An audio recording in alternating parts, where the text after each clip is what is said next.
High, good morning and welcome to Ridhan's kitchen. चला आता आज बनवूया कंटोळ्याची भाजी। तर ही भाजी जास्त करून पावसाळ्यात मिळते। तर हे हिरवे कंटोळे जे आहेत जेव्हा आपण याला कापू ना तेव्हा हे कवळे निघतात, पण जर मी ते पिवळेसर कंटोळे असतील तर त्यामध्ये तुम्हाला बीज मिळतं। तर हे असे आपण कापून घेणार आहोत या प्रकारे। चला तर मग आपण घेऊया एक कढाई, त्याच्यात टाकूया थोडेसे ऑइल आणि टाकूया हे कापलेले कंटोळे। हे बघा या प्रकारे हे छानसे आपण याला फ्राय करून घेणार आहे या प्रकारे। तर सगळे कंटोळे आपण अशाच प्रकारे फ्राय करणार आहे। त्यानंतर आपण त्याच तेलामध्ये हे सगळे काढल्यानंतर त्याच तेलामध्ये राई आणि थोडेसे जे आहे जिरे टाकणार आहोत आणि याला थोडंसं स्टर करून आपण याच्यामध्ये जे आहे कापलेला कांदा म्हणजे चिरलेला एक अख्खा मोठा कांदा यूज करणार आहोत। त्याला मस्तपैकी ट्रान्सलुसेंट होईपर्यंत त्याला हलवणार आहोत। त्यानंतर आपण याच्यामध्ये टाकणार आहोत मिरची, हिरवी मिरची टाकलेली आहे मी। हे 2 हिरव्या मिरच्या ज्याला मी फाईन चॉप केलेला आहे या प्रकारे। आणि त्यानंतर आपण याच्यामध्ये टाकणार आहोत ऑफकोर्स टमाटर, लाल टमाटर टाकणार आहोत आणि यालाही मस्तपैकी आपण हलवून घेणार आहोत। याच्यानंतर याच्यामध्ये आपण टाकणार आहोत स्वादानुसार नमक म्हणजे मीठ आणि जो आहे मी याच्यामध्ये घाटी मसाल्याचा यूज करणार आहे आणि याला छानसं स्टर करून घेणार आहे। थोडंसं पण याच्यामध्ये पाणी टाकूया कारण आपला जो मसाला आहे तो जळता कामा नये। आणि त्यानंतर आपण याच्यामध्ये टाकणार आहोत खोबरं।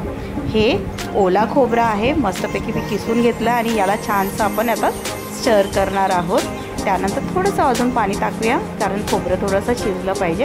त्यानंतर आपण टाकूया हे फ्राय केलेले कंटोळे आणि मग याला एकजीव करूया आणि नंतर आपण याला झाकण ठेवून मस्तपैकी शिजू देणार आहोत। हे बघा आता मी झाकण ठेवत आहे याच्यावर, हे शिजलेलं आहे। आपण छानसं याला फिरवून घेऊया, स्टर करूया मस्तपैकी। तर हे आपले कंटोळे तयार झालेली आहे। खूप चव लागते। ही जी आहे कंटोळे बोलायला गेले तर कारल्याचीच जात आहे, पण कारलं जसं कडू असतं तसं हे कडू नसतं। खूप सुंदर लागते आणि फक्त पावसाळ्यात ही मिळते। तर पावसाळ्यामध्येच आपण हिला बनवून खाऊ शकतो। तर मी ह्याच्यावर थोडीशी कोथिंबीर पेरली आणि मग ते परत एकदा मी स्टर करून घेतलेलं आहे। तर या प्रकारे आपली कंटोळ्याची जी भाजी आहे बनून तयार झालेली आहे। खूप चविष्ट लागते, करून पहा, खाऊन पहा कारण ही फक्त आणि फक्त पावसाळ्यामध्येच भेटते। या प्रकारे आपली ही भाजी तयार आहे। तर वाढून घेऊया। तर हे बघा आपण एका बाउलमध्ये याला काढत आहोत अशा प्रकारे। तर ही आपली चविष्ट आणि खूप छान स्वाद खूप छान येतो याचा। खाऊन बघा, ही चपातीसोबत तुम्ही खाऊ शकता, भातासोबत पण खूप चविष्ट लागते ही भाजी। एकदम मस्त, एकदम चवदार अशी ही कंटोळ्याची भाजी तयार आहे। वरतून आपण थोडेसे कोथिंबीर टाकलेले आहे। अशा प्रकारे करून नक्की पहा, तुम्हाला नक्की आवडेल। तर हे जे आहे व्हिडिओ जर आवडला असेल तर लाईक करा, सबस्क्राईब करा आणि हो बेल आयकन दाबायचं बिलकुल विसरू नका कारण जेव्हाही मी नवीन व्हिडिओ जो अपलोड करेल तर त्याचं नोटिफिकेशन तुम्हाला नक्की पहिले मिळेल। तर या प्रकारे आपली कंटोळ्याची भाजी किंवा कंठलची भाजी तयार आहे।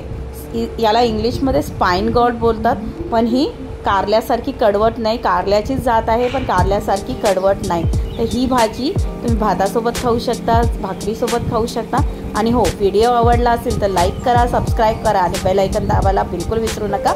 धन्यवाद।